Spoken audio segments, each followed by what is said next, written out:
Hi friends, நம்ம இந்த வீடியோவில் சுவையான இறால் பிரியாணி தான் பார்க்க போகிறோம். ரொம்ப சிம்பிளானது. வாங்க இப்படி சொல்லணும்னு பார்க்கலாம். ஃபஸ்ட்டு குக்கரில் நெய் அல்லது எண்ணெய் ஆட் பண்ணிக்கலாம். ஒரு 2லேருந்து ஒரு 3 ஸ்பூன் அளவுக்கு நெய் ஆட் பண்ணிக்கோங்க. நெய் நல்லா உருகுனதும் பட்டை, ஏலக்காய் 2,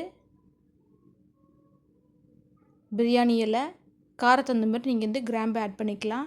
நான் 2 தான் ஆட் பண்ணுறேன், ரொம்ப ஆட் பண்ணல. அப்புறத்து காரத்துக்கு 2-3 பச்சை மிளகா. நான் 1.5 டம்ளர் அளவுக்கு பாஸ்மதி அரிசி எடுத்திருக்கேன், அதனால் 3 பச்சை மிளகாய் ஆட் பண்ணிக்கிறேன். அடுத்து பெரிய வெங்காயம் ஒரு 3லேருந்து 4 ஆட் பண்ணிக்கோங்க. ஆட் பண்ணிட்டு நல்லா வதக்குங்க. நல்லா ப்ரௌனிஷாக வதங்கணும், அப்போ தான் டேஸ்ட்டும் இருக்கும். கொஞ்சமாக சால்ட் உப்பு ஆட் பண்ணால் சீக்கிரம் நமக்கு வெங்காயம் வதங்கும், சீக்கிரம் வெந்துடும். இப்போ சைடில் இறாலை நல்லா க்ளீன் பண்ணி மஞ்சத்தூள் போட்டு நல்லா வாஷ் பண்ணி வச்சுருக்கேன். அதெல்லாம் ஊறட்டும் அப்படியே. இப்போ ஒரு நல்லா வதங்கிடுச்சு, வெங்காயமும் கலரும் மாறிடுச்சு.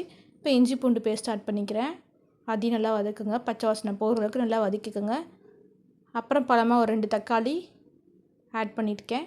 1.5 டம்ளர் அளவு அரிசிக்கு 2லேருந்து ஒரு 3 தக்காளி ஆட் பண்ணிக்கலாம். நல்லா பழமாக இருக்கணும், அப்போ தான் டேஸ்ட்டாக இருக்கும்.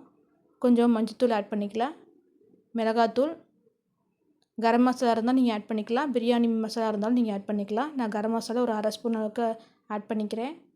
இப்போ நல்லா வதங்கணும். ஒட்டுருந்துச்சுன்னா நீங்கள் எண்ணெய் ஆட் பண்ணிக்கலாம். இப்போ கொத்தமல்லி கொஞ்சம் ஆட் பண்ணிக்கிறேன், அதையும் நல்லா வதக்கிக்கோங்க. நல்லா வதங்கினதும் இப்போ கொஞ்சமாக புதினாவும் ஆட் பண்ணிக்கிறேன், அதையும் நல்லா வதக்கிக்கோங்க. ஒட்டுருந்துச்சுன்னா நெய்யில் தான் எண்ணெய் ஊற்றி நல்லா வதக்கிக்கோங்க. இப்போ நல்லா வெந்துருச்சு. கொஞ்சமாக உப்பு ஆட் பண்ணிக்கிறேன். பிரியாணிக்கு இப்போ தான் கொஞ்சமாக உப்பு ஆட் பண்ணியிருக்கேன். நம்ம பின்னாடி கொஞ்சம் நம்ம உப்பு ஆட் பண்ணிக்கலாம். இப்போ இறாலை வாஷ் பண்ணி வச்சுருக்கிறத ஆட் பண்ணிக்கலாம். ஆட் பண்ணிட்டு நல்லா வதக்கிக்கோங்க, மிக்ஸ் பண்ணிக்கோங்க. மசாலாலாம் ஒன்று சேர்கிற மாதிரி நல்லா மிக்ஸ் பண்ணி வதக்கி எடுத்துக்கலாம். கொஞ்ச நேரம் நல்லா வேகணும். அது அப்படியே சிம்மிலே வச்சுக்கோங்க, நமக்கு அதிலே பாதி வெந்துடும். இப்போ 1 டம்ளர் அளவுக்கு அரிசி எடுத்திருக்கேன். அதுக்கு நான் ஒரு 2.5 எடுத்துட்டா கரெக்டாக இருக்கும் நமக்கு தண்ணி. 1.5க்கு 2.5 ஊற்றுனா கரெக்டாக இருக்கும் தண்ணி. இப்போ அரிசி ஆட் பண்ணிக்கலாம்.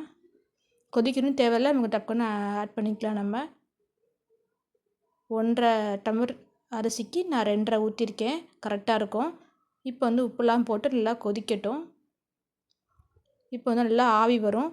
ஆவி வந்ததும் விசில் போட்டு ஒரு 10 நிமிஷம் சிம்மில் வச்சுருங்க.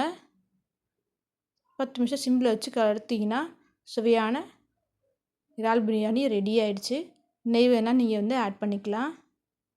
அவ்வளோதான். இப்போ சூடாக நீங்கள் தட்டில் எடுத்து வச்சிங்கன்னா சூப்பராக இருக்கும் இறால் பிரியாணி.